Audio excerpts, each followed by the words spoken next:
Avaliação judicial do bem penhorado. Tudo o que você precisa saber.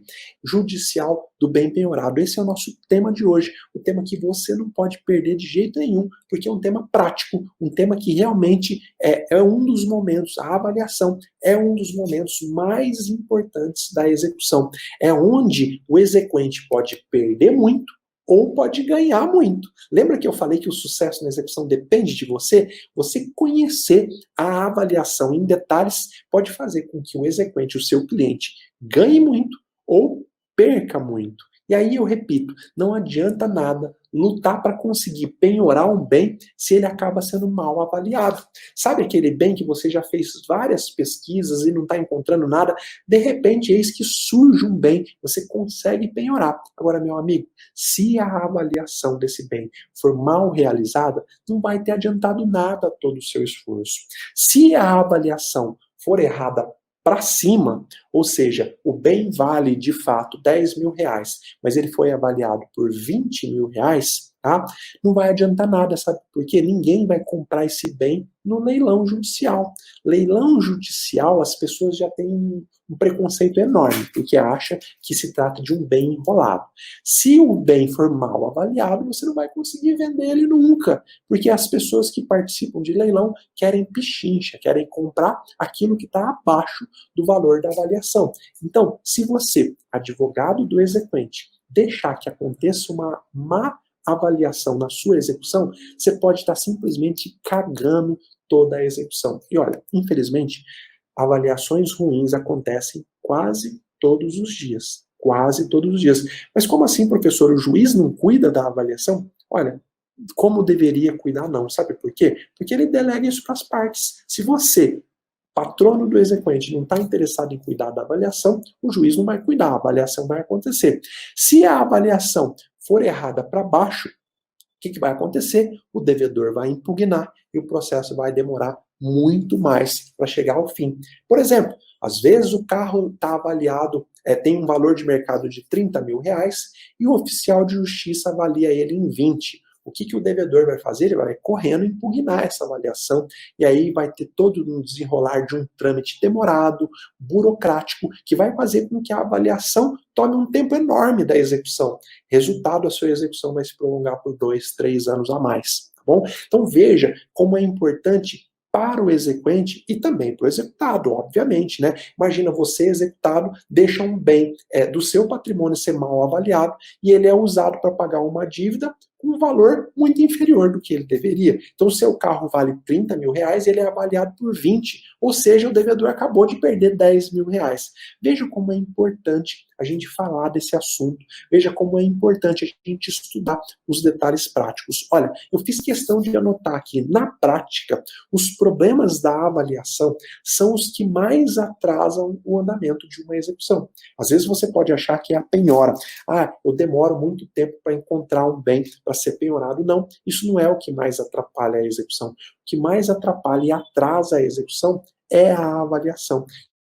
Hoje eu vou falar por quê, tá? Nós vamos ver em detalhes por que problemas na avaliação atrasam a execução. Galera, agora, dentro de uma execução ou de um cumprimento de sentença, em que momento acontece ou deveria acontecer a avaliação? Você sabe qual é o momento? De uma execução de um título extrajudicial. Na teoria, como que funciona? Qual é o procedimento da execução de um cheque, por exemplo? O procedimento começa assim: você distribui a petição, né? Aí o juiz expede um mandado de citação do executado para pagar em 3 dias. Aí o executado ele é citado. E aí, o artigo 829, parágrafo 1º do CPC, ele fala assim: do mandado de citação constarão também a ordem de penhora e a avaliação, a serem cumpridas pelo oficial de justiça, tão logo verificado o não pagamento no prazo assinalado. Então, na teoria, deveria ser assim: o juiz expede um mandado de citação para o executado pagar em 3 dias. Se ele não pagar, o oficial de justiça vai lá no processo, confere, pagou? Não. O oficial de justiça, com esse mandado, já sairia atrás de patrimônio do executado, iria fazer a penhora e iria fazer a avaliação. Essa é a teoria, tá? Por isso que eu coloquei aqui, ó. Na teoria, dá a entender que o oficial de justiça vai sair atrás de bens do devedor logo após esgotado o prazo para pagamento. Mas, meus amigos, na prática, não é bem isso que acontece. Por isso que eu me dedico a ensinar a prática. Não adianta nada você decorar os artigos de lei do Código de Processo Civil se chega nos seus processos. Não é isso que acontece. Na prática, olha o que acontece. Olha aqui que eu coloquei para você aqui, ó. Na prática, depois que transcorre o prazo para o pagamento, então o juiz cita o executado para pagar em 3 dias. Transcorreu esse prazo, e o devedor não paga, geralmente se busca a penhora pelo Bacenjude, pelo Renajude ou por outro meio eletrônico. Tá? Então, como que vai acontecer na prática? Se por acaso o oficial de justiça citou o executado não pagou, o oficial de justiça não vai sair atrás de bens dele para penhorar e para avaliar. O que vai acontecer muitas vezes é que o juiz vai te intimar para você requerer o que for de direito, e aí você vai pedir, juiz, eu quero que se tente a penhora pelos sistemas eletrônicos disponíveis, Bacenjude, Renajude, Infojude, e assim vai.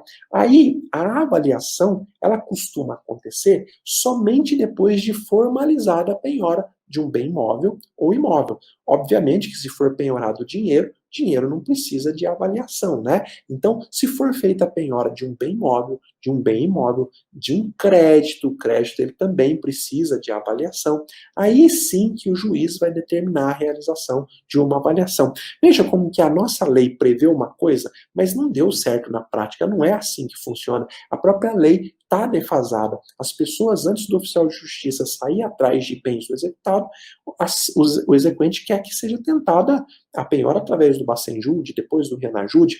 Inclusive, essa forma, esse mapa mental, esse passo a passo de busca de bens, eu vou te ensinar na semana da execução de sucesso, tá bom? Pode ficar tranquilo. Então você já sabe como que é na teoria o momento em que acontece a avaliação, quando a gente está falando da execução de um título extrajudicial. E quando é um cumprimento de sentença? Bom, na teoria, a avaliação acontece no cumprimento de sentença mais ou menos assim. Você protocolou lá o pedido de cumprimento de sentença, aí o juiz determina a intimação do executado para realizar o pagamento voluntário em 15 dias. E aí, na teoria, disse o seguinte: não havendo o pagamento, o juiz deveria mandar expedir o mandato de penhora e a avaliação. Mas não é isso que acontece. Tá? O juiz não expede o mandado de penhora e avaliação. Às vezes, isso na prática, no seu processo, até acontece, mas não é o que efetivamente é levado a efeito. O que, que acontece na prática? Eu fiz questão de colocar no nosso mapa. Na prática, depois que passa os 15 dias para o executado pagar voluntariamente, o juiz acaba intimando o exequente. Exequente, diga aí o que, que você quer. E aí, na prática, geralmente 99% dos exequentes peticionam acrescentando a multa de 10%, lembra que tem uma multa de 10% caso não se cumpra a sentença no prazo de 15 dias? Então, o exequente acrescenta a multa de 10% no cálculo da execução e pede a penhora por Bacenjude, Renajude e etc. Bom, agora, caso nada seja encontrado aí no Bacenjude, no Renajude, etc., mais uma vez, o juiz intima o executado até que algum bem seja encontrado, tá bom? A avaliação costuma acontecer somente depois que é formalizada a penhora de um bem móvel ou de um bem imóvel. Veja que tanto na execução de um título extrajudicial quanto no cumprimento de sentença, a avaliação costuma ser um ato depois da formalização da penhora. E às vezes essa penhora pode demorar mais ou pode demorar menos para acontecer. Nós vamos aqui também estudar prazo para impugnar uma avaliação, ou quem que deve fazer a avaliação. Pode ficar tranquilo que nós vamos passar por todos esses pontos, tá bom? Tá? Da avaliação, onde que você encontra na nossa lei todos os dispositivos que tratam da avaliação? Bom, você vai encontrar lá no artigo 870 e seguintes do Código de Processo Civil, tá? Esses regramentos, eles são aplicados para a execução de título extrajudicial e também para o cumprimento de sentença, tá bom? Não há uma regra de avaliação específica para cumprimento de sentença e uma regra específica para execução de título extrajudicial. É uma regra só, está prevista no artigo 870 do Código de Processo Civil. E olha, essas regras também se aplicam para a execução definitiva e para a execução provisória. Lembra? Você que esteve comigo ontem, que a gente estudou tudo sobre execução provisória, quando você está executando provisoriamente e precisa fazer uma avaliação, é aqui no artigo 870 e seguintes do CPC que você encontra as regras para avaliação numa execução provisória. Professor, é só aí? Se eu ler o artigo 870, aquele capítulo que fala da avaliação, lá tem tudo que eu preciso saber? Absolutamente não. Nós vamos ver aqui mais para frente que quando se trata de nomeação de um perito avaliador, as regras não estão aí. As regras estão lá dentro do livro que fala do processo de conhecimento, da fase de conhecimento.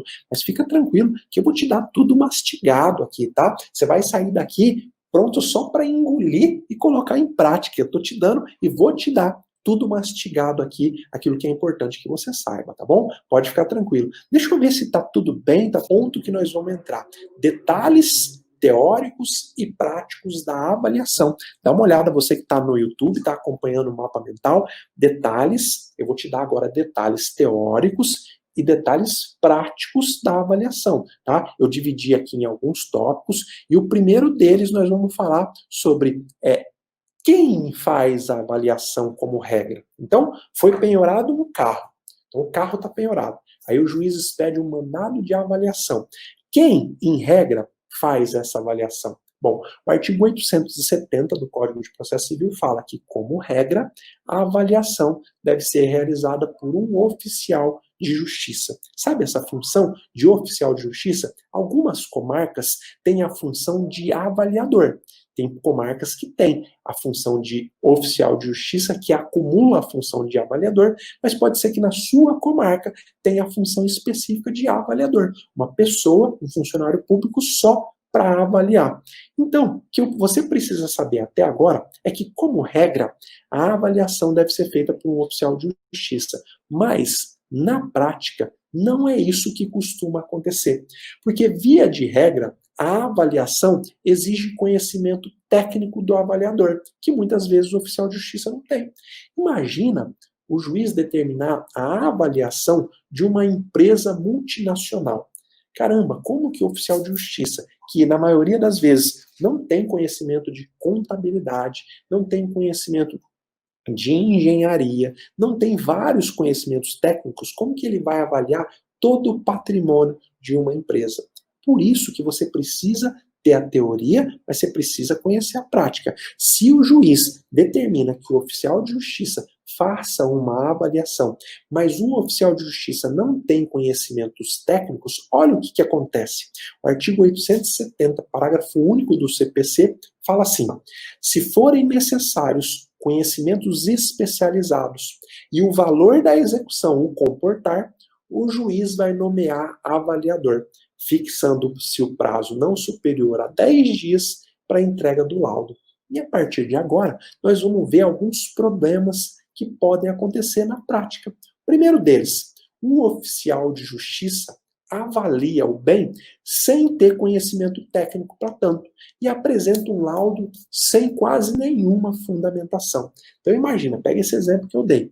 Foi penhorado, então, as cotas sociais de uma empresa multinacional. Cara, avaliar cota social envolve muito conhecimento técnico de administração, de economia, de contabilidade. Dificilmente o oficial de justiça tem esse conhecimento. Aí você imagina, o juiz expede o mandado de avaliação, o próprio oficial de justiça vai lá e apresenta uma avaliação sem pé nem cabeça, sem fundamentação nenhuma. Avaliar não é dizer o valor, é mostrar o valor com base em uma fundamentação científica. Para o oficial de justiça falar, ó, cada cota dessa empresa vale 10 mil reais, significa que ele tem que fundamentar, ele tem que mostrar baseado em que ele chegou naquele valor. Então, tá aí o nosso primeiro problema prático. Às vezes, como a regra é que o oficial de justiça faça a avaliação, às vezes o juiz determina a avaliação, o oficial de justiça vem e faz e apresenta mal e porcamente um laudo de avaliação. A primeira coisa que você precisa fazer No prazo legal, que nós vamos estudar mais adiante, você precisa impugnar essa avaliação e demonstrar de forma objetiva que a avaliação está equivocada ou está mal fundamentada. Na mesma peça, você tem que pedir a nomeação de um perito, de um avaliador, com conhecimentos específicos. Tá bom, professor, mas como que eu faço essa impugnação? Olha, até agora nós estamos iniciando o estudo de uma forma de você impugnar um laudo, mas fica tranquilo que mais para frente eu vou te mostrar em detalhes. Você vai sair daqui sabendo como que na prática você impugna um laudo pericial, tá bom? Como que você faz se o oficial de justiça apresenta um laudo mal e porcamente, sem nenhuma fundamentação? Bom, a primeira coisa que você pode fazer para convencer o juiz a nomear um perito é apresentar um parecer técnico, né, quando isso é possível. Você vai lá e contrata um profissional, paga do seu próprio bolso, pede para ele elaborar um laudo, um parecer técnico apontando as falhas da avaliação do oficial de justiça. Bom, você pode também juntar documentos que evidenciem, que tornem evidente esse erro de avaliação. Deixa eu dar um exemplo aqui dessas duas situações. Eu acabei de te dizer, então, se o oficial de justiça avaliou mal e porcamente um terreno, ele simplesmente colocou lá a avaliação, R$ 100.000, não fundamentou, você vai fazer uma peça, vai explicar para o juiz que a avaliação tem que ser fundamentada e você vai contratar um corretor e vai pedir para o corretor apresentar um parecer técnico. Ele vai fazer uma avaliação extrajudicial bem mais detalhada, com critérios técnicos, com critério científico, mostrando a grande diferença de valor. Eu sei que agora você deve estar pensando, mas professor, isso tem custo, eu vou ter que pagar um corretor? Calma, eu vou te mostrar quando é possível e como é possível se fazer quando você não tem recurso. Às vezes você não tem recurso. O oficial de justiça fez uma péssima avaliação, sem fundamentação nenhuma, e você, o seu cliente, não tem dinheiro para contratar um parecer técnico. Então, meu amigo, nesse caso, você vai ter que apontar equívoco por equívoco da avaliação, especialmente a má fundamentação. Você vai dizer, juiz, avaliar não é simplesmente dizer o valor, mas sim dizer como que se chegou a esse valor. O oficial de justiça não diz quais são os critérios que ele levou. O critério não é da cabeça dele, senão ele tem mais poder que o magistrado. Você imagina se o avaliador poder dizer que uma fazenda custa 10 milhões ou 1 milhão, é ele que está decidindo a causa. Então, dizer avaliar não é dizer o valor, mas dizer como se chegou ao valor. Marca essa, grava essa expressão, anota essa expressão, que é ela que você vai colocar nas suas peças. Excelência, o oficial de justiça disse o valor, mas o que ele precisa dizer é como ele chegou a esse valor. Foi critério de comparação, comparou um preço com outro? Foi critérios de mercado? Cadê os índices de mercado que ele usou? Tá bom? Mesma coisa vale para você juntar documentos que mostrem o erro na avaliação do oficial de justiça. Por exemplo, imóveis semelhantes, imagina um imóvel vizinho do outro, um imóvel muito parecido, sendo vendido por um valor muito diferente. O oficial de justiça avaliou esse imóvel por R$ 100.000 e você consegue uma escritura, é só você ir no cartório, uma escritura de compra e venda que mostra que o imóvel vizinho foi vendido por R$ 200.000. Tá aí, documentalmente você está mostrando para o juiz que essa avaliação precisa ser feita por um perito, não dá para ser feita pelo oficial de justiça. Todas as vezes que você disser, juiz, essa avaliação precisa de conhecimentos técnicos, anota aí, você precisa mostrar qual conhecimento técnico. É em contabilidade? É em economia? É em mercado? Eu, José Andrade, eu não tenho capacidade técnica para avaliar um imóvel. Existem vários critérios. Tem critério científico baseado em valor de mercadoria para construção. Tem critérios mercadológicos baseados nas negociações que saem daquele tipo de imóvel. Tem vários critérios. Então, você vai atacar o laudo mal feito do oficial de justiça dizendo, primeiro, ele não basta ele dizer o preço, ele tem que saber como, ele tem que dizer como ele chegou nesse preço. Segundo, quais foram os critérios científicos usados para se chegar nesse preço. Ele precisa apontar, existem vários critérios científicos. Então, coloca em dúvida esse laudo mal feito pelo oficial de justiça, quando ele é mal feito, obviamente, né? Não estou aqui dizendo que todo laudo feito pelo oficial de justiça é mal feito, tá bom? Outro problema que você vai encontrar na prática, às vezes a avaliação que tem que ser feita não é complexa, mas o oficial de justiça deixa de realizar a avaliação, alegando que ela exige conhecimentos especializados. Então, a primeira coisa que você vai analisar é se realmente vale a pena você insistir para que o oficial de justiça faça a avaliação. Olha, o cara já disse, já mostrou a má vontade dele em avaliar, já disse que ele não tem conhecimentos específicos. Então, às vezes, pode ser melhor você aceitar essa recusa dele e esperar que um avaliador perito faça o laudo, porque às vezes insistindo para que o oficial de justiça faça, você vai correr o risco dele realizar um trabalho ruim que só vai atrasar ainda mais o processo, tá bom?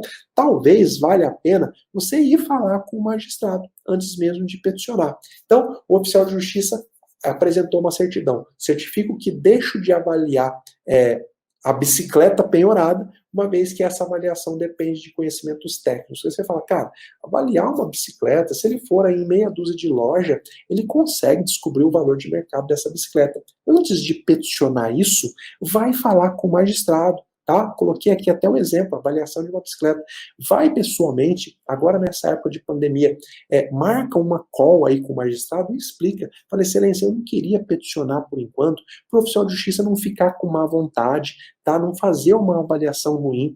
Se for Vossa Excelência que determinar, talvez ele vai cumprir com mais brevidade, sem ficar com rusgas, né, do advogado, sem ficar com má vontade com o advogado. Agora, tenha o bom senso para identificar quando que a avaliação é simples de ser feita, tá? Não vai achar, às vezes é simples para você, mas para um homem de conhecimento médico pode não ser simples. Eu dei esse exemplo aqui de avaliar uma bicicleta, mas mesmo avaliar uma bicicleta pode ser uma tarefa difícil. Se for uma bicicleta, por exemplo, de carbono, cheio de não sei das quantas, ela pode ser difícil de ser avaliada. Então, a dificuldade você vai ter que analisar dentro de cada caso concreto. Eu coloquei aqui 2 problemas que podem surgir nesse momento, em se decidir se a avaliação é feita pelo oficial de justiça ou por um perito. Agora, na prática, você já sabe como se sair desses 2 tipos de problema, tá bom? Vamos lá para o próximo ponto que eu coloquei aqui. O primeiro que a gente disse foi, como regra, quem faz a avaliação é o oficial de justiça, mas se a avaliação necessitar de conhecimentos especializados, quem faz a avaliação é um perito. Segundo ponto, quando que é possível dispensar a avaliação? É possível levar um imóvel a leilão sem fazer a avaliação? Bom, o artigo 871 do Código de Processo Civil, ele traz algumas hipóteses onde é possível dispensar a avaliação. Imagina, o processo vai ficar bem mais rápido, né? Se pula toda essa fase demorada da avaliação, o processo vai andar mais rápido. Bom, no inciso número 1, que quando uma das partes aceitar a estimativa feita pela outra, o juiz pode dispensar a avaliação. Imagina, o executado nomeia a penhora um terreno, e ele fala que esse terreno vale 100 mil reais. E aí você, exequente, faz um breve estudo de mercado e vê, pô, esse terreno vale 100 mil reais. Você peticiona e fala, aceito a estimativa feita pela parte requerida, com isso dispensa-se a avaliação. Olha que importante, né? Se você realmente faz um estudo prévio e vê que a avaliação está igual ou muito perto da estimativa feita pelo executado, tá ótimo. Às vezes, o problema é que o executado às vezes nem dá estimativa. Ou às vezes, quando ele dá uma estimativa lá em cima, porque ele quer valorizar o bem dele, né? É igual quando você vai comprar uma casa. O cara pede na casa 1 milhão de reais, mas acaba vendendo por 500 mil, porque ele sabe que o valor efetivamente é de 500 mil, mas a pedida é sempre lá em cima. Outra hipótese em que é possível dispensar a avaliação está prevista lá no inciso 2º do 871, quando se tratar de títulos ou mercadorias que tenham cotação em bolsa, comprovada por certidão ou publicação no órgão oficial. Então, se você consegue penhorar ações, tá? Ações que o devedor tem de uma empresa, essas ações têm cotação em bolsa. Então não precisa fazer avaliação, é só pegar uma certidão do órgão oficial. No caso lá, da Comissão de Valores Mobiliários, ela que vai dizer naquele dia quanto que vale aquela ação. Nesse caso, dispensa-se a avaliação. Inciso 3º, quando se tratar de títulos da dívida pública, de ações de sociedade, de títulos de créditos negociados em bolsa, cujo valor será o da cotação oficial do dia, comprovado também por certidão de publicação. O inciso 2, ele se refere mais, então, a commodities, por exemplo, né, a produtos de venda futura. E o inciso 3, mais específico para ações de companhias que têm ações na Bolsa. Por que que não precisa da avaliação do oficial de justiça e nem do perito? Porque já tem uma cotação oficial, que é aquela feita lá pela Comissão de Valores Imobiliários. E aqui, o 871, ele traz um grande problema prático. Ele fala que quando se tratar de veículos automotores e de outros bens cujo preço médio de mercado possa ser conhecido por meio de pesquisas realizadas por órgãos oficiais ou de anúncios de vendas divulgados em meio de comunicação, pode ser que haja a dispensa da avaliação, mas caso em que cabe àquele que faz a nomeação o encargo de comprovar a cotação de mercado. Professor, você falou e não entendi nada. Dá uma clareada aí para mim. Esse é o meu papel, tá? Tornar as coisas mais fáceis para você. Imagine então que o executado indica a penhora um veículo. E ele fala assim, ó, tá aqui, tô comprovando aqui, eu tirei um monte de extrato da internet, comprovando que esse veículo tem o valor de mercado de 50 mil reais. Então, vamos dispensar a avaliação e ele vai ser leiloado por 50 mil reais. Bom, a primeira coisa que você, exequente, vai fazer é conferir essa pesquisa, ver se realmente ele pesquisou veículos semelhantes na mesma região, porque às vezes o veículo custa X em São Paulo, mas custa X mais 10 no Rio Grande do Sul. Então, precisa que a pesquisa que ele fez seja a pesquisa do local onde está o automóvel, onde esse automóvel vai ser levado a leilão, porque senão vai dar diferença, vai dar divergência. Na prática, eu nunca vi isso aqui funcionar. Tá? Toda vez em que há a nomeação, a penhora de um veículo, não basta simplesmente juntar lá o valor da tabela FIPE, não basta a gente simplesmente juntar print de sites de venda de veículo, não. A avaliação acaba sempre sendo feita por um perito ou, no mínimo, por um oficial de justiça. Sabe por quê? Porque um veículo, o estado de conservação dele muda muito. Se o juiz quiser avaliar um veículo só com base na tabela FIPE, o que você precisa fazer é ir verificar em loco a condição do veículo. Sabe por quê? Se ele estiver em boas condições, pneu bom, lataria boa, estofado bom, você pode concordar com a avaliação da tabela FIPE, porque essa avaliação da tabela FIPE, ela é feita pensando num veículo em boas condições. Agora, se você vai vistoriar o veículo e ver que ele está uma sucata, não é pelo fato dele ser de determinada marca, de determinado ano, que você vai conseguir vender ele pelo preço da tabela FIPE. Então veja que quando se trata de veículo automotor ou outro tipo de bem que possa ser avaliado por cotação de mercado, muito se depende da condição, da característica individualizada daquele bem, tá bom? Então, como eu disse aqui, ó, na prática, a dispensa de avaliação é muito raro de acontecer. Você sempre tem que ir preparado para que a avaliação aconteça. Por isso que agora nós vamos estudar como que a avaliação acontece na prática. Lembra que eu fiz questão? Então, vai ser necessário nomear um perito. O oficial de justiça, ele não tem conhecimentos técnicos para avaliar aquele bem que foi penhorado.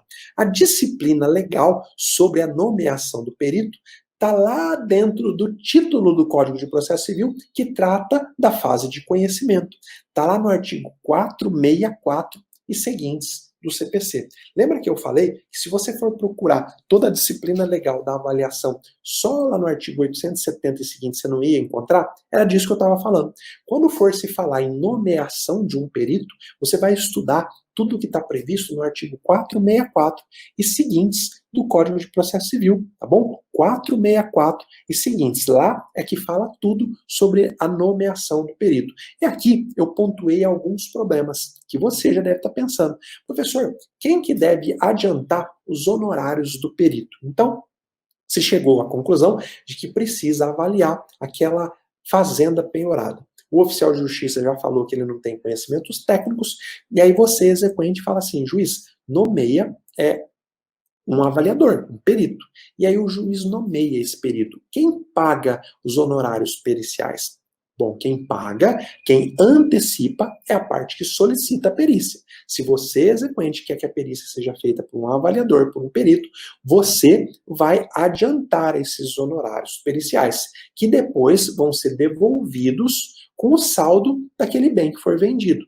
Tá bom? Então, no final das contas, quem paga é o sucumbente, é o executado. Mas o executado ele pode simplesmente manter uma postura passiva e falar: não, eu não estou nem aí, eu não vou pagar os honorários do perito. Aí o exequente vai lá e adianta os honorários periciais. Agora, grande problema. E se o exequente for beneficiário da justiça gratuita? Bom, na prática, isso daqui é um dos momentos que mais trava a execução. Como que eu, como magistrado, faço? Tem alguns peritos que o magistrado vai ganhando confiança, vê que o trabalho daquele cara é bom, vê que o cara é sério, vê que a indicação que se faz é cumprida rapidamente e dificilmente é modificada. Eu já tenho um acordo verbal com alguns peritos, no sentido de que mesmo nas ações que têm justiça gratuita, que o perito não recebe antecipadamente, eles fazem assim mesmo o laudo, com a certeza de que depois, tá, quem vai pagar esses honorários, se o exequente perder a causa, é o Estado, porque é o Estado que deve arcar com as custas do beneficiário da justiça gratuita.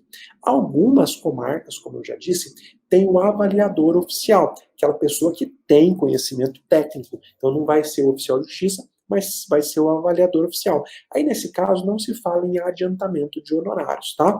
Se o seu cliente é exequente, é beneficiário da justiça gratuita, você tem que pedir a nomeação do perito e quem tem que arcar com as custas é o Estado, tá bom? Você precisa insistir nisso, seu cliente não pode ficar sem a perícia pelo fato dele ser pobre. O que eu faço na minha comarca é ter o acordo com os peritos para que os processos não fiquem travados. Às vezes, só nessa intimação do Estado, para que ele nomeie um profissional para fazer a perícia, isso faz com que o processo fique 6 meses, 1 ano parado. Lembra que a minha luta pela efetividade da justiça? Então, talvez essa minha forma de agir pode ser um exemplo para o juiz da sua comarca aplicar. Obviamente, se ele entender que isso é pertinente, tá? Eu não tenho pretensão nenhuma de ser exemplo para ninguém. O que eu estou dizendo aqui é como que eu faço para os meus processos andarem mais rápido. Outro problema na nomeação do perito.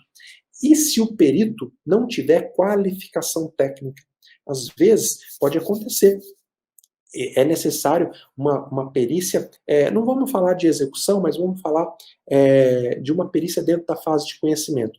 É necessário uma perícia para avaliar um problema de saúde que o autor alega. O autor alega que a perna dele está com uma incapacidade que ele não consegue mais andar, e que por isso ele tem que ser aposentado. Aí o juiz vai e nomeia um médico oftalmologista para fazer essa perícia. Você vai falar, caramba, o médico oftalmologista, ele tem capacidade técnica para avaliar a perna do meu cliente? Tá? Aí, existe o prazo para você impugnar essa nomeação. Todas as vezes que o juiz nomeia um perito para fazer a avaliação na execução, você tem 15 dias para impugnar. E aí você vai dizer o porquê que você acha que aquele perito não tem capacidade técnica. Agora, por óbvio, para fazer isso e ter sucesso, você precisa estudar, primeiro, o perfil daquele perito, né? Ver efetivamente quais são as habilidades técnicas que ele tem, e também você precisa saber de uma coisa. Às vezes o perito pode se valer de uma equipe técnica, ele não precisa fazer o laudo sozinho.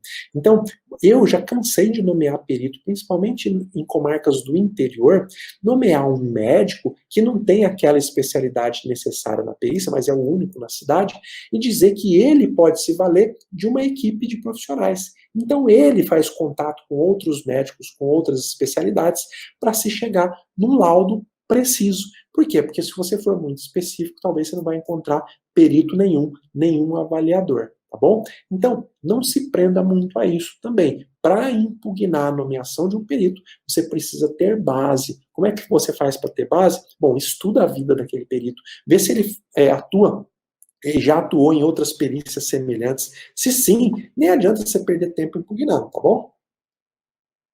Agora, a melhor é ver a qualidade do laudo.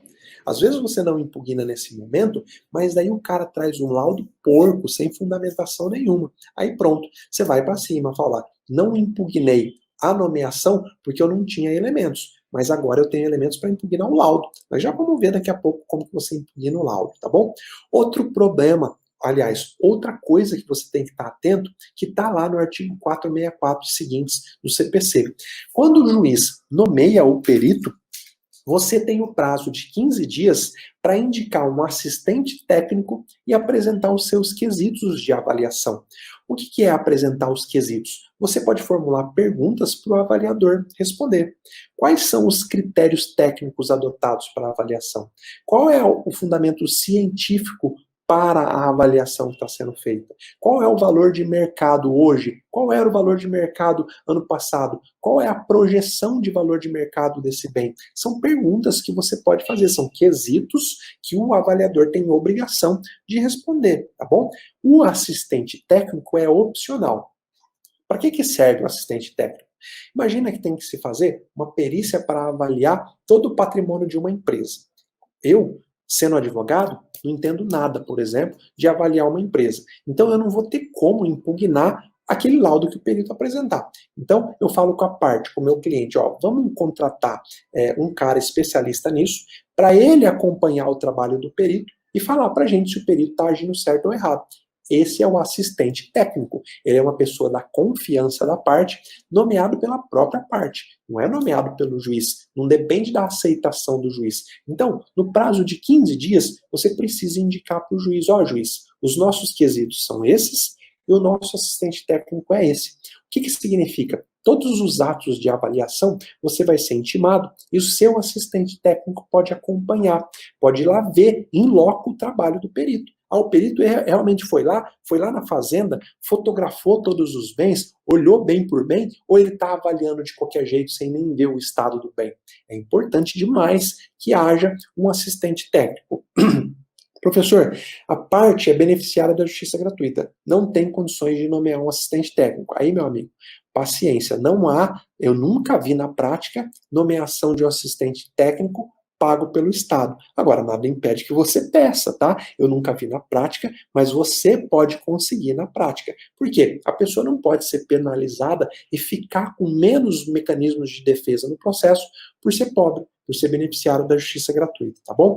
Esses eram alguns detalhes sobre a nomeação do perito. Vamos falar agora sobre o que deve constar no laudo de avaliação, o que não pode faltar no laudo de avaliação, porque aqui a gente já entra em mecanismos para você impugnar o laudo de avaliação, tá bom? Ele fala que não pode faltar no laudo de avaliação os bens, obviamente, com as suas características e o estado em que se encontra. Essa segunda parte é onde mais se costuma errar. Às vezes o avaliador só relaciona o bem e dá lá o valor, dizendo como que ele fez para avaliar. Tá bom, mas e o estado em que o bem se encontra? Ele relatou? Ele juntou fotografia? Hoje, com o celular na mão de todo mundo, não existe laudo de avaliação sem fotografia, sem filmagem. Cara, você escrever o estado de conservação de um carro é muito difícil, é muito mais fácil você fotografar. Tira foto desse carro por dentro e por fora e junta, mostra o estado de conservação. Então, laudo de avaliação que não descreve o estado em que o objeto de avaliação se encontra, você já pode impugnar. E, obviamente, tem que constar no laudo o valor dos bens. Agora, grava uma coisa na sua cabeça, tá? Isso você não pode esquecer. Não basta ao avaliador indicar o valor dos bens. Ele precisa indicar a forma que ele chegou a esse valor. Qual foi o critério? Da onde que você tirou? Tirou só da sua cabeça? Não basta. Essa avaliação, ela é uma avaliação autoritária. A gente não pode concordar com a avaliação autoritária. Ela tem que ter um cunho científico demonstrado na realidade, tá bom? Uma coisa importante para você saber é que quando a avaliação é de um bem imóvel, de uma fazenda, por exemplo, e for possível a cômoda divisão desse bem, dessa fazenda, a avaliação ela pode ser um pouquinho diferente, tá? Tendo em vista o crédito que está se perseguindo naquela avaliação, essa avaliação pode ser feita em partes, tá?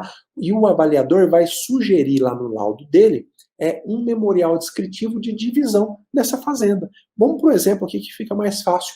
Imagina que se penhora uma fazenda de 1.000 hectares, tá? Uma fazenda, 1.000 hectares. O valor total da fazenda é de 10 milhões de reais. mas a dívida é só de R$ 1 milhão. O avaliador, quando ele for lá fazer a avaliação, ele deve apresentar um memorial, um mapinha, descrevendo, tá, a fazenda e apresentando possíveis formas de desmembrar essa fazenda para a alienação parcial. Olha, se 1.000 hectares vale R$ 10 milhões, mas a dívida é de 1 milhão, talvez 100 hectares já bastam. Só vai vender 100 hectares, mas para isso o avaliador ele precisa apresentar um memorial descritivo, dizendo, olha, se for vendido só esse trechinho aqui, ó, só essa tira da fazenda, já é suficiente para pagar a dívida. É isso que está previsto lá no artigo 872 do Código de Processo Civil. E no parágrafo 2º, tem uma ressalva muito importante. Se for esse o caso, né, quando o oficial de justiça apresenta um memorial descritivo sugerindo a venda em parte, avaliando em parte a fazenda, há um prazo de 5 dias para você falar sobre essa proposta de desmembramento. Professor, quer dizer então que o prazo para eu impugnar um laudo é o prazo de 5 dias? Não, fica tranquilo que nós vamos falar sobre o prazo para impugnar o laudo. Eu só abri esse parênteses, que é uma questão muito difícil de ter na prática, mas como eu falei que eu ia te ensinar tudo sobre a avaliação, eu estou fazendo questão de ir nesses mínimos detalhes, tá bom? Vamos lá, talvez esse aqui seja o ouro da nossa aula. Se você ficou até agora aqui, faz assim, que agora você vai aprender como impugnar um laudo de avaliação. Esse é um dos pontos mais importantes. Primeira coisa, para eu impugnar o laudo de avaliação, precisa ser por embargos ou por impugnação, quando a gente está falando de cumprimento de sentença? Olha, pode ser por embargos ou pode ser por impugnação. Tanto faz, tá? Mas se o devedor, ou o próprio credor quiser apenas se manifestar sobre o laudo que for apresentado, ele pode fazer isso por mera petição na execução. Isso está previsto lá no artigo 917, parágrafo 1º do Código de Processo Civil. Como que funciona na prática? É apresentado o laudo de avaliação, o juiz intima as partes têm 15 dias, tá?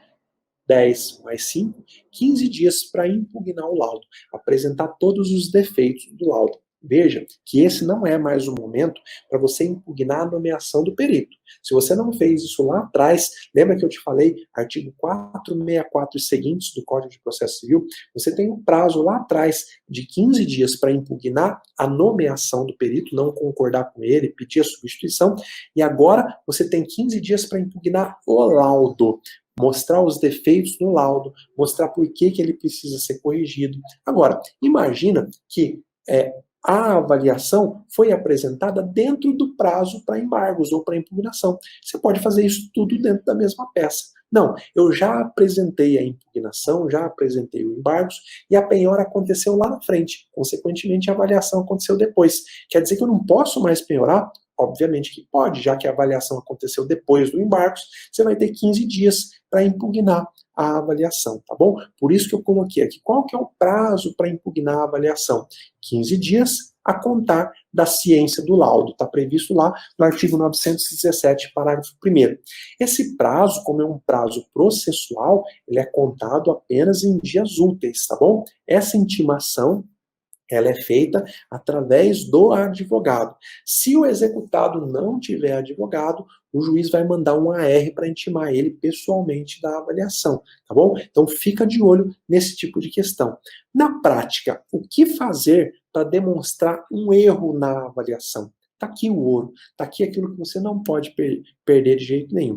E eu já anotei uma coisa importante aqui, ó. Não adianta apenas você peticionar e alegar que a avaliação está errada, que ela está fora do valor de mercado. Só escrever isso não adianta. Você precisa alegar o erro e mostrar objetivamente. E eu vou te ensinar agora como que você mostra objetivamente que uma avaliação está errada. Coloquei aqui, ó, alguns itens para você. Qual foi o erro técnico do perito? Você precisa mostrar isso objetivamente. Exemplo, o perito deveria levar em consideração as características individuais do bem, mas ele não levou, considerou apenas o valor de mercado. Imagina que o perito apresenta o laudo dele dizendo, olha, essa casa Tá aqui, ó, tem vários anúncios de casa semelhante, em bairro semelhante, e essa casa tem o valor de mercado de R$ 200.000.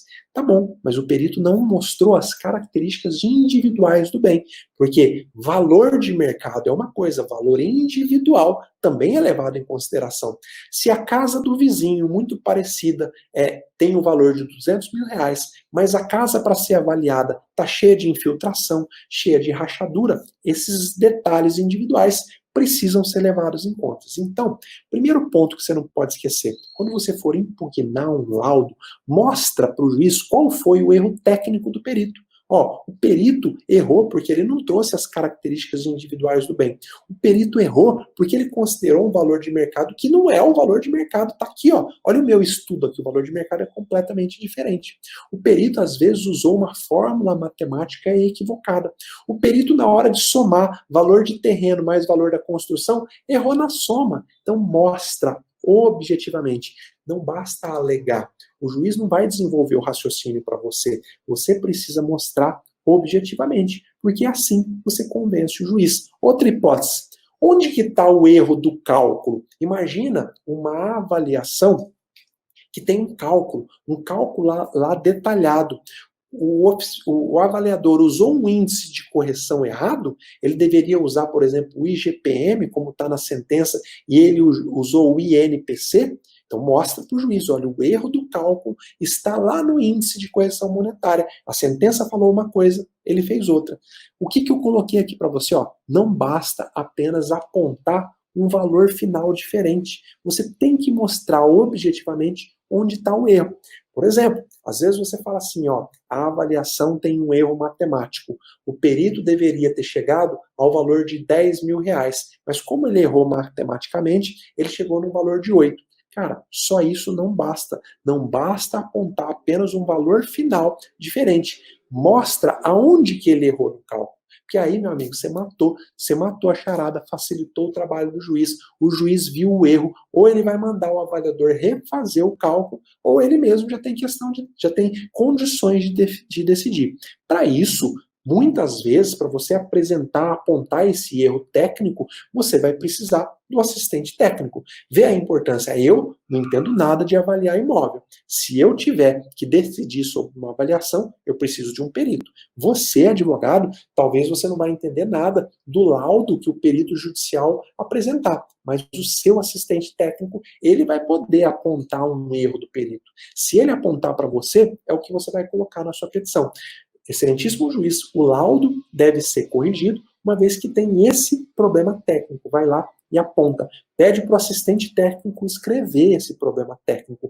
Pega o laudo dele e junta com a sua impugnação, porque só assim você vai conseguir convencer o magistrado. Coloca isso na sua cabeça, ó. Você precisa alegar o erro do laudo e mostrar objetivamente. Eu te mostrei aqui, ó, duas hipóteses em que você mostra objetivamente o erro do cálculo, que você não pode perder de maneira nenhuma, tá bom? Quando que a lei prevê a possibilidade de uma nova avaliação? Existe a previsão de fazer uma nova avaliação? Foi apresentada uma avaliação, essa avaliação aí está ruim ou está defasada? Quando que é possível uma nova avaliação? Bom, está previsto no artigo 873 do Código de Processo Civil. E olha, eu já vi muitas vezes a parte pedir uma nova avaliação sem justificar nessas hipóteses. Se você não justificar e não enquadrar o seu caso em uma dessas hipóteses, você não vai conseguir, tá? As hipóteses que eu estou mencionando são as hipóteses do artigo 873 do Código de Processo Civil. Você precisa mostrar para o juiz uma dessas hipóteses aqui foram atingidas. Primeira hipótese em que cabe uma nova avaliação. Quando qualquer das partes arguir fundamentadamente a ocorrência de erro na avaliação ou dolo do avaliador. Então, você mostrou para o juiz que teve erro e o juiz ficou convencido de que houve erro ou ele não consegue sequer decidir se houve erro ou não, ele manda fazer uma nova avaliação. Às vezes, pode ser pelo mesmo perito. Quando você mostra o erro e o juiz fala, perito, refaz essa avaliação corrigindo esse erro. Se o juiz não entendeu o erro, pode ser que ele nomeie um outro perito, tá bom? Também é possível fazer uma nova avaliação quando se verificar posteriormente à avaliação que houve uma majoração ou uma diminuição do valor dos bens. Está aqui um dos pontos mais importantes. Como você sabe, terra, por exemplo, veículo, por exemplo, perde valor muito facilmente. Imagina então que hoje a gente faz a avaliação de um veículo. O veículo é avaliado em R$ 50.000.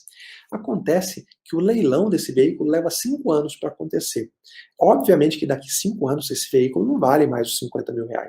Já justifica, então, que você peça uma nova avaliação, mas no seu pedido mostra qual circunstância justifica a nova avaliação.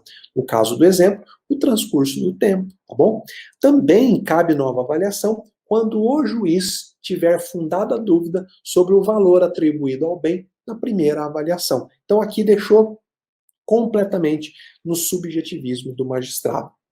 Se você não tem muito mecanismo técnico para mostrar o erro, mas você desconfia de que pode ter um erro nesse valor, vai conversar pessoalmente com o juiz. Fala para ele, com base aqui no inciso 3º, que ele não pode permitir que vá a leilão bem mal avaliado.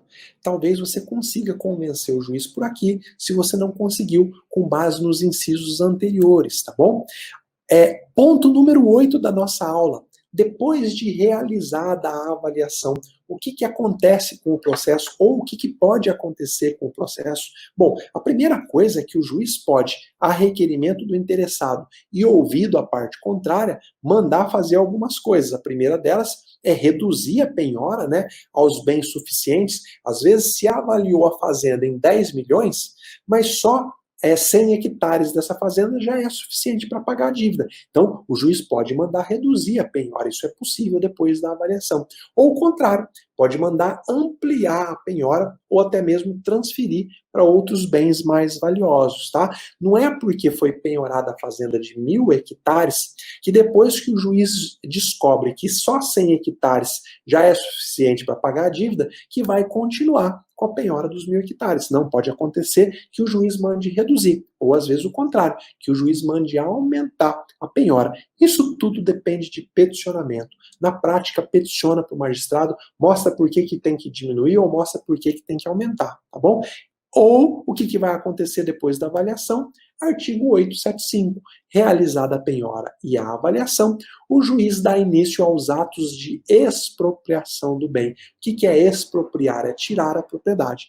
Então, devedor, você tem um carro, né? Esse carro foi penhorado, esse carro foi avaliado, agora nós vamos tirar ele da sua propriedade. Como que isso pode acontecer? Bom, o exequente pode adjudicar, falar para o juiz, eu quero para mim, e aí o exequente adjudica, ou pode haver um leilão desse bem, ou até mesmo uma venda por particular.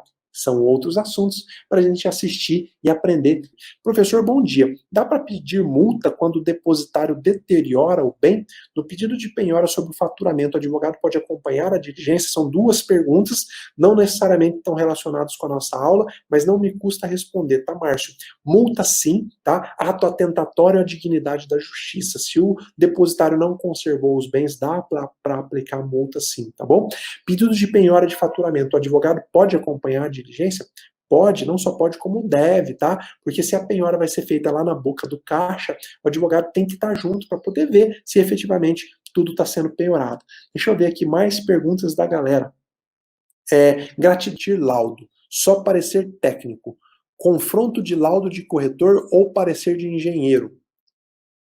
Como que o senhor decide? Bom, essa questão de corretor fazer a avaliação de engenharia é uma questão mais técnica da atividade profissional do que uma questão judicial. Dependendo da comarca, no interior, por exemplo, que você não tem engenheiro, vai acontecer do juiz nomear um corretor. Só que se o corretor apresentar, e eu já vi laudo de corretor infinitamente melhor do que laudo de engenheiro, pode ser sim que o juiz acate esse laudo e que esse laudo sustente a avaliação. Então, tudo depende de uma conjuntura. Óbvio que se há um profissional mais capacitado tecnicamente, você vai impugnar a nomeação e vai dizer, juiz, aqui em São Paulo existem milhares de engenheiros com capacidade técnica para fazer uma avaliação melhor do que um corretor.